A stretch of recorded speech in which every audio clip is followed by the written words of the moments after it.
नमस्कार, Manoj Tiwari talk show में आपका स्वागत है। मेरा नाम है प्रज्ञा वत्सल मिश्रा। अनुर्वरता या बंध्यता या बांझपन, इनफर्टिलिटी जिसे कहते हैं, यह अस्थायी रूप से गर्भधारण ना कर पाने की एक अवस्था है। मनुष्यों में 1 वर्ष तक प्रयास करने के बावजूद अगर गर्भधारण ना हो पाए तो इसे बंध्यता की अवस्था कहते हैं। यह हमेशा स्त्री के कारण नहीं होती। 1/3 मामलों में यह स्त्री के कारण होती है, दूसरे 1/3 मामलों में यह पुरुषों के कारण होती है और बाकी के मामलों में यह महिलाओं और पुरुषों के मिले जुले मामलों या अज्ञात कारणों के कारण हो सकती है। इन्हीं सब पर चर्चा करने के लिए आज हमारे साथ हैं प्रयागराज की मशहूर गायनेकोलॉजिस्ट, गर्भता हॉस्पिटल और मन्नत IVF की डायरेक्टर डॉक्टर कनिका कुमार, जिनसे हम आज इन सभी विषयों पर विस्तृत चर्चा करेंगे। डॉक्टर कनिका कुमार, आपका हमारे शो पर बहुत बहुत स्वागत है। धन्यवाद। डॉक्टर कुमार, सबसे पहले तो हम यह जानना चाहेंगे कि इनफर्टिलिटी के पहले से कोई लक्षण क्या होते हैं? आमतौर पर इनफर्टिलिटी के पहले से तो कोई लक्षण नहीं होते। अच्छा। 1 वर्ष तक अगर किसी को संतान उत्पत्ति या गर्भधारण नहीं होता है तब हम इसको इनफर्टिलिटी कहते हैं। लेकिन हाँ, अगर कोई पेशेंट बहुत ओबीज है या उसके साइकिल्स इरेगुलर हैं तो हम इसमें ऐसा एक्सपेक्ट करते हैं कि इसमें इनफर्टिलिटी हो सकती है। अच्छा, तो इसके कारण क्या रह सकते हैं? सिर्फ ओबेसिटी या कोई और भी कारण रहते हैं? बांझपन के लगभग 20 कारण होते हैं। अच्छा। जैसे स्त्री में इरेगुलर साइकिल्स, अच्छा, anovulation, hormonal problems, PCOS, PCOD, tubal blockage, endometriosis, किसी भी तरह के ट्यूमर्स जैसे फाइब्रॉइड्स या ओवेरियन ट्यूमर्स, और कई बार अननोन कारण भी होते हैं। और एक बहुत इम्पॉर्टेंट फैक्टर होता है ट्यूबरकुलोसिस, जो कि इंडिया में बहुत कॉमन है। ऑलमोस्ट हर स्त्री जो कि इनफर्टाइल है, हमें उसके लिए ये इंश्योर करना पड़ता है कि उसको टीबी तो नहीं है। अच्छा। टीबी बहुत इम्पॉर्टेंट कारण होता है, स्पेशली फीमेल इनफर्टिलिटी के लिए। जो मेल फैक्टर्स भी इसमें इन्वॉल्व होते हैं, जिसको हम लोग की भाषा में कहते हैं कि एक तो वेरिकोसील हो जाता है, कई बार एज़ोस्पर्मिया होता है जिसमें शुक्राणु न बनने की स्थिति होती है। ये शुरू से भी हो सकती है और एक्वायर्ड भी हो सकती है किसी इन्फेक्शन के कारण। और लगभग 30% केसेस में इनफर्टिलिटी के कारण कोई पता नहीं चलते हैं। अच्छा। ये उसको हम लोग अननोन कॉज इनफर्टिलिटी का कहते हैं। अच्छा, तो मतलब मोस्टली मामलों में कोई कारण पता ही नहीं चल पाता है कि ये क्यों? नहीं, केवल 30% कारणों में ऐसा होता है। अच्छा। लगभग 60 से 70% में हम तो लोगों को कारण क्या पता चलता है। बांझपन से क्या बचाव के भी कोई उपाय हैं जो इंसान पहले से कर सकता है? क्योंकि आजकल तो ये मामला काफ़ी मतलब आम हो गया है। बचाव का ऐसा तो जब हमको पता चलेगा कि इनफर्टिलिटी है तभी, और इनफर्टिलिटी पता ही तब चलेगी जब हम प्रेगनेंसी के लिए ट्राई करेंगे जी। मगर हाँ, ये है कि मोटापा ना आने दें, साइकिल्स इरेगुलर हैं, लाइफ स्टाइल जो है इरेगुलर होती है तो उससे हार्मोनल डिसबैलेंसेस होते हैं। अच्छा। जिसकी वजह से साइकिल इरेगुलर हो जाता है या एनोव्यूलेशन होता है, मतलब कि अंडाणु नहीं बनता है। अच्छा। तो ये स्त्रियों में ये कारण हो सकते हैं। दूसरी चीज़ जो जेंट्स में होती हैं वो प्रॉब्लम्स होती हैं ओलिगोस्पर्मिया यानी कि शुक्राणु का कम बनना। उसके लिए बहुत इंपॉर्टेंट फैक्टर है सेडेंटरी लाइफस्टाइल, कंप्यूटर के सामने ज़्यादा देर बैठे रहना और बहुत टाइट अंडरगारमेंट्स पहनना। अच्छा। तो जेंट्स को इन चीज़ों से बचना चाहिए। अच्छा मैम, अब हम ये जानना चाहेंगे कि ये इनफर्टिलिटी की जांच के क्या तरीके होते हैं? क्या ये कुछ अलग होते हैं बाकी बीमारियों से या मतलब इसका कोई और तरीका ही होता है? इनफर्टिलिटी के इलाज के लिए जो सबसे इम्पोर्टेंट फैक्टर है वो जांच ही है, क्योंकि हमको कारण का पता लगाना ज़रूरी है कि हम इनफर्टिलिटी का क्या कारण है। जी। तो उसमें हमें हार्मोन की जांच करनी पड़ती है, ट्यूब का टेस्ट करना पड़ता है जिसके लिए हमको एक्सरे करना पड़ता है, और कई ब्लड टेस्ट करने पड़ते हैं। और कोई बीमारी तो साथ में कोई मेडिकल डिजीज़ तो नहीं है, जैसे डायबिटीज़ हो, थायराइड की प्रॉब्लम हो, तो इन सब का पता लगाना पड़ता है। मेल फैक्टर के लिए हमको उनके सीमेन की जांच करनी पड़ती है, जो कि सबसे इम्पॉर्टेंट जांच है। और अगर उसमें कुछ कमी आती है तो आगे की जांचें भी, हार्मोन के प्रोफाइल्स हैं, इन्फेक्शन की जांच है, ये सब जांचें करनी पड़ती हैं। और कुछ माइनर ऑपरेटिव प्रोसीजर्स भी होते हैं जो कि होते तो जांच के लिए हैं, लेकिन वो बहुत इंपॉर्टेंट होते हैं, जैसे लेप्रोस्कोपी है, हिस्ट्रोस्कोपी अच्छा। है, और अगर ऐसी कोई कारण ऐसा मिलता है तो उसकी सर्जरी साथ में करनी पड़ती है। तो मैम ये सिर्फ सर्जरी से ही इसका उपाय संभव है या मतलब इसका इलाज और भी तरीकों से किया जाता है? नहीं, ये तो उसके कारण पे डिपेंड करता है कि अच्छा। क्या कारण है। अगर हार्मोनल डिसबैलेंस है या एनोव्यूलेशन है, मतलब कि अंडाणु नहीं बनता है, तो हम दवाओं के द्वारा अंडाणु बना सकते हैं। अच्छा। और अगर ट्यूब का ब्लॉकेज है तो हम कई बार ऑपरेशन से ट्यूब को खोल सकते हैं। अच्छा, तो ये स्थायी इलाज हो जाएगा या ये कोई मतलब ये बस टेम्पररी एक इलाज है कि आपने कुछ दिनों तक दवाई खाई और वो मतलब कुछ दिनों के लिए आपके लिए काम जब तक प्रेगनेंसी नहीं रुकती है तब तक तो इलाज करना ही पड़ता है। अच्छा। तो इसको ये नहीं कह सकते कि ये स्थायी इलाज है। एक बार इनफर्टिलिटी के ट्रीटमेंट सक्सेसफुल हो जाता है तो आगे इलाज की ज़रूरत अक्सर नहीं भी पड़ती है, लेकिन बहुत से कारण ऐसे होते हैं जिसमें हमको सर्जिकल इंटरफेरेंस करनी पड़ती है। अच्छा। कुछ केसेस ऐसे होते हैं जिनमें हमको पता ही नहीं है कि इसमें क्या कारण है, तो ऐसे केसेस के लिए या ये जो इलाज है ये फेल हो जाते हैं तो हमको IVF का सहारा भी लेना पड़ता है। अच्छा, IVF के बारे में थोड़ा हमें बताएं और हमारे दर्शकों को भी अवगत कराएं। IVF का मतलब है in vitro fertilisation. In vitro fertilisation मतलब कि हम लैब की कंडीशंस में भ्रूण को बनाते हैं। अच्छा। स्त्री से हम अंडाणु लेते हैं, पुरुष से हम शुक्राणु लेते हैं, उसको मिलाकर टेस्ट ट्यूब में हम एक भ्रूण बनाते हैं जिसको हम फिर महिला के गर्भ में प्रत्यारोपित कर देते हैं। अच्छा। ये एक नई टेक्निक है जिसको असिस्टेड रिप्रोडक्टिव टेक्निक के नाम से जाना जाता है, और आजकल इसकी ज़रूरत बहुत ज़्यादा पड़ती है। अच्छा। इनफर्टिलिटी के केसेस क्योंकि बढ़ रहे हैं तो ये टेक्निक भी काफ़ी विकसित हो रही है, और इसके द्वारा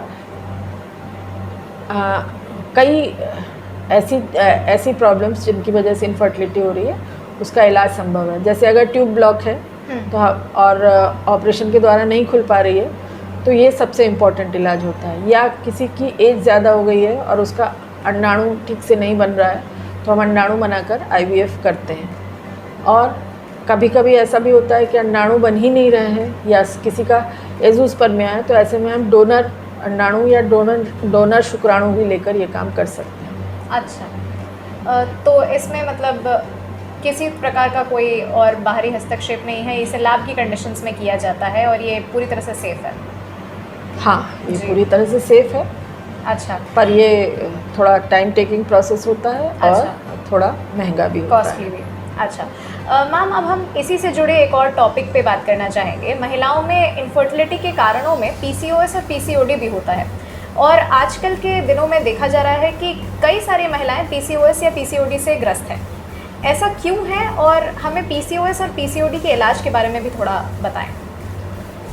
PCOS और PCOD आजकल बहुत कॉमन हो गया है। इसके पीछे बेसिकली तो लाइफस्टाइल प्रॉब्लम्स हैं। जो टीनेज लड़कियां हैं जिनका हार्मोनल डिस्टर्बेंस होता है बिकॉज ऑफ ओबेसिटी एंड जो रात को देर तक जागना और दिन में सोना, ये भी एक बड़ा फैक्टर होता है, क्योंकि जो हार्मोन्स का सिक्रेशन होता है या हार्मोन्स का बनना होता है शरीर में, वो दिन और रात के हिसाब से एडजस्ट होता है। इस कारण से उसको डायर्नल वेरिएशन बोलते हैं। और कुछ हार्मोन ऐसे होते हैं जो कि केवल रात में बनते हैं, तो अगर रात के समय जागते रह जाएंगे तो वो हार्मोन फिर बैलेंस में नहीं बनते हैं, जितनी ज़रूरत होती है उतनी नहीं बनते हैं। और दूसरा जो ये खान पान की फास्ट फूड वाली समस्या है, जिसकी वजह से ओबेसिटी हो जाती है, एक्सरसाइज की कमी है, इसकी वजह से भी मोटापा आता है। मोटापा PCOS का एक मुख्य कारण होता है। अच्छा। तो इसलिए जो टीनेजर लड़कियां हैं उनको अपने PCOS को कंट्रोल करना है तो वज़न को कंट्रोल करना बहुत ज़रूरी होता है। अच्छा, तो मैम PCOS और PCOD में डिफरेंस क्या है? PCOS और PCOD बेसिकली सेम प्रॉब्लम होती है। PCOD तब हम कहते हैं जब वो डिजीज़ का फॉर्म ले लेती है। अच्छा। और PCOS का मतलब है पॉलीसिस्टिक ओवेरियन सिंड्रोम। अच्छा। उसमें और भी कई सारे फैक्टर्स आते हैं, लेकिन ज़रूरी नहीं है कि बीमारी के स्टेज पे पहुँचे। अच्छा, तो इसके इलाज के लिए मतलब क्या कोई डॉक्टरी उपाय भी होता है या सिर्फ अपना मतलब मोटापा कंट्रोल करके भी ये जितनी भी महिलाएं हैं वो इसे कंट्रोल कर सकती हैं? नहीं, कुछ हार्मोनल ट्रीटमेंट्स भी होते हैं, अच्छा लेकिन उसके साथ साथ मोटापा और एक्सरसाइज सबसे इम्पॉर्टेंट ट्रीटमेंट होता है। जी मोटापा कंट्रोल करना और एक्सरसाइज, और साथ में कुछ दवाएं दी जाती हैं जिससे साइकिल जो इरेगुलर होते हैं उनको रेगुलराइज कर सकते हैं। और अगर बच्चे की चाह है तो ओव्यूलेशन इंड्यूस कर सकते हैं, यानी कि जो अंडाणु का न बनना होता है। पीसीओएस और पीसीओडी में सबसे बड़ी प्रॉब्लम यही होती है कि अंडाणु ठीक से नहीं बनता है, तो अंडाणु को हम लोग दवाओं के द्वारा बना सकते हैं। अच्छा वो दवाएं देते हैं जिससे अंडाणु बन जाते हैं। अच्छा, अब डॉक्टर कुमार हम ये जानना चाहेंगे कि एक रिपोर्ट के अनुसार हमने ये पढ़ा है कि अगर 1/3 कारणों में महिलाओं की वजह से बांझपन होता है तो 1/3 मामलों में पुरुषों की वजह से भी ये होता है। क्या आपको लगता है कि समाज को इस और ज़्यादा जागरूक करने की ज़रूरत है? बिल्कुल, ये जो हमारा समाज है ये पुरुष प्रधान है, इसलिए अक्सर मेल्स इस बात को एक्सेप्ट नहीं कर पाते हैं कि जो इनफर्टिलिटी की प्रॉब्लम है ये उनकी वजह से है। इसलिए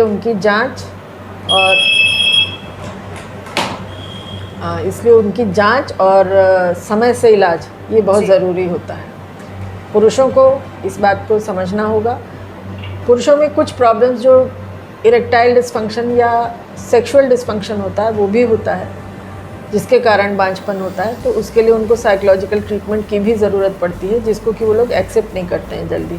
तो पुरुषों को इस बात के लिए समाज को जागरूक तो होना ही पड़ेगा कि इनफर्टिलिटी केवल औरतों का विषय नहीं है, पुरुषों के कारण भी हो सकता है। जी मैम, अब हम ये जानना चाहेंगे कि क्या हर प्रकार की हार्मोनल समस्या आगे चल के बांझपन ला सकती है, या मतलब कोई खास तरह के हार्मोनल समस्याएं ही बांझपन की ओर हमें ले जा सकती हैं? हर प्रकार की हार्मोनल समस्या बांझपन नहीं लाती है। अक्सर थायराइड की समस्या जो होती है उससे बांझपन होता है, या पीसीओएस जो है उसकी वजह से बांझपन होता है। पीसीओएस भी बेसिकली एक हार्मोन की समस्या ही है। ओके, तो मैम अब हम ये जानना चाहेंगे कि आज के इस दौर में विज्ञान ने इतना विकास कर लिया है, तो क्या इस समस्या के लिए और भी उपाय निकले हैं? हाँ, एक हम लोग कुछ इस तरह के प्रोसीजर्स करते हैं जो कि अगर ट्यूमर है तो ऑपरेट कर देते हैं। तो जो ऑपरेशन होते हैं अब आजकल दूरबीन के द्वारा संभव है, या हिस्ट्रोस्कोप होता है जो कि जिसमें हम पेट से चीरा नहीं लगाते, सीधे बच्चेदानी में जाके भी ऑपरेशन करते हैं। तो ये एक एडवांस तरीके हैं जिनके कारण रोबोटिक सर्जरीज़ हैं, जिससे हम लोग जो सर्जिकल कॉजेज़ ऑफ इनफर्टिलिटी है उनको ट्रीट कर सकते हैं। अच्छा मैम, अब हम लोग ये जानना चाहेंगे, आजकल इतनी फास्ट लाइफ है, तो ऐसे में टीनेज के बच्चों को अपने लाइफस्टाइल में क्या चेंजेस लाने चाहिए कि आगे चल के उनकी लाइफ थोड़ी कम प्रॉब्लमेटिक हो और उन्हें ऐसी समस्याओं का सामना ना करना पड़े? टीनेजर्स के लिए सबसे इम्पॉर्टेंट चीज़ जो है वो खान पान का ध्यान रखना और लाइफ की एक्टिविटी का ध्यान रखना बहुत ज़रूरी है। बॉडी की एक्टिविटी करना ज़रूरी है ताकि उनका शरीर की एक्सरसाइज होती रहे, और डाइट कंट्रोल, जो भी भोजन करना है वो संतुलित होना चाहिए और न्यूट्रिशियस होना चाहिए। उसको ख़ास तौर से फास्ट फूड जो है वो काफ़ी नुकसान करता है, उसको अवॉइड करना चाहिए। डॉक्टर कुमार, आपने डाइट की बात की, अब हम यहाँ पे ये भी जानना चाहेंगे कि क्या महिलाओं को अपने डाइट में कुछ खास चीज़ों को भी सम्मिलित करना चाहिए जिससे उन्हें आगे चल के ऐसी समस्या ना हो, या वो इन सारी समस्याओं से बच पाएँ? ऐसा कोई खास भोजन नहीं है जिसके कारण इनफर्टिलिटी को हम रोक सकें या प्रिवेंट कर सकें, पर शरीर में खून की कमी ना होने पाए, अच्छा, और एक रेगुलर हार्मोनल सिस्टम बना रहे बॉडी का, उसके लिए विटामिन्स, कैल्शियम, मिनरल्स इनकी बहुत ज़रूरत होती है। तो उनका जो भी भोजन हो उसमें इन सब चीज़ों की बहुतायत होना चाहिए। मैम, आपने बताया कि ओबेसिटी की वजह से ऑलमोस्ट सारी महिलाओं को ऐसी प्रॉब्लम्स का सामना करना पड़ता है, पर एक और समस्या जो समाज में सामने आती है वो ये भी है कि महिलाएं कई बार डाइट के चक्कर में या तो खाना ही नहीं चाहती, या समाज की नज़रों में सुंदरता लाने के चक्कर में अपने डाइट पर इतना कंट्रोल कर लेती हैं कि आगे चल के उन्हें और तरह की समस्याएं हो जाती है। ये भी एक बहुत बड़ी समस्या है। इसको हम लोग की भाषा में एनोरेक्सिया नर्वोसा बोलते हैं। जी, एनोरेक्सिया नर्वोसा मतलब कि कोई भी इतना कम खाता है कि वो अपना वज़न घटाता चला जाता है। इस समस्या से यूजुअली पीरियड्स बंद हो जाते हैं। अच्छा, और इनफर्टिलिटी भी होती है। इसलिए एनोरेक्सिया नर्वोसा का ट्रीटमेंट साइकोलॉजिकल होता है, जिसको करना बहुत ज़रूरी है। अच्छा, दोनों ही तरीकों में एक्सट्रीम्स बहुत ही गलत है। बहुत गलत है। अच्छा, तो मैम ऐसी समस्याएं जैसे इनफर्टिलिटी हो गई, जैसे आपने बोला एनोरेक्सिया हो गया, इन सब के लिए मानसिक स्वास्थ्य पर भी ध्यान देना कितना ज़रूरी है? जो महिलाएं इनफर्टिलिटी का ट्रीटमेंट करती हैं, अक्सर उनमें हमने ये पाया है कि वो डिप्रेशन का शिकार होती हैं। जी। उनको फैमिली सपोर्ट की बहुत ज़्यादा ज़रूरत होती है, जो कि अक्सर उनको नहीं मिलता है। परिवार वाले उनके इनफर्टाइल होने का ताना ही देते हैं, उनको नुकसान पहुंचाते हैं। तो इसलिए उनको पारिवारिक सपोर्ट, जिस माहौल में वो रहती हैं, उनके एनवायरनमेंट में उनको सपोर्ट, और जो जहाँ वो ट्रीटमेंट कर रही है वहाँ भी उनको साइकोलॉजिकल सपोर्ट की बहुत ज़रूरत पड़ती है। अच्छा। दूसरी बात, उनके पार्टनर का सपोर्ट उनको बहुत ज़्यादा ज़रूरत पड़ता है। इन सब चीज़ों का बहुत ध्यान देने की ज़रूरत होती है, तो इससे डिप्रेशन कम होता है। अच्छा, अंत में मैम हम अब ये जानना चाहेंगे कि क्या इनफर्टिलिटी से जुड़ा कोई और ऐसा टॉपिक है जो हमने छोड़ दिया हो, जो आप हमारे दर्शकों को अवगत कराना चाहें? हाँ, सेक्सुअल डिस्फंक्शन पर बात किया जा सकता है। सेक्सुअल डिस्फंक्शन भी एक बहुत बड़ा कारण होता है, और सबसे ज़्यादा उसमें अज्ञानता बहुत ज़्यादा होती है, उसके कारण होता है। इसलिए एजुकेशन एंड काउंसलिंग किसी भी इनफर्टिलिटी के लिए बहुत इम्पॉर्टेंट होता है। हमको उस कपल को बहुत काउंसिल करना चाहिए कि जो भी उनकी प्रॉब्लम्स हैं उनके सॉल्यूशंस हैं, और उन सॉल्यूशंस को डिटेल में उनके साथ डिस्कस करना पड़ता है। तो counselling is a very important part in it. Okay, doctor Kanika Kumar, आपका हमारे शो में हिस्सा लेने के लिए बहुत बहुत धन्यवाद। धन्यवाद। तो जैसा कि आपने देखा, हमारे साथ थे प्रयागराज की मशहूर गायनेकोलॉजिस्ट डॉक्टर कनिका कुमार, जिन्होंने हमसे इनफर्टिलिटी से जुड़े कई विषयों पर काफ़ी विस्तार में चर्चा की, और हमें ये भी बताया है कि कैसे काउंसलिंग बहुत ज़रूरी है, और एक अच्छे पढ़े लिखे डॉक्टर की देखरेख में ही आपको ये सब करना चाहिए। ऐसे ही कई दिग्गजों से आपकी मुलाकात हम कराते रहेंगे। देखते रहिए मनोज तिवारी टॉक शो। इजाज़त दीजिए मुझे, यानी कि प्रज्ञा वत्सल मिश्रा।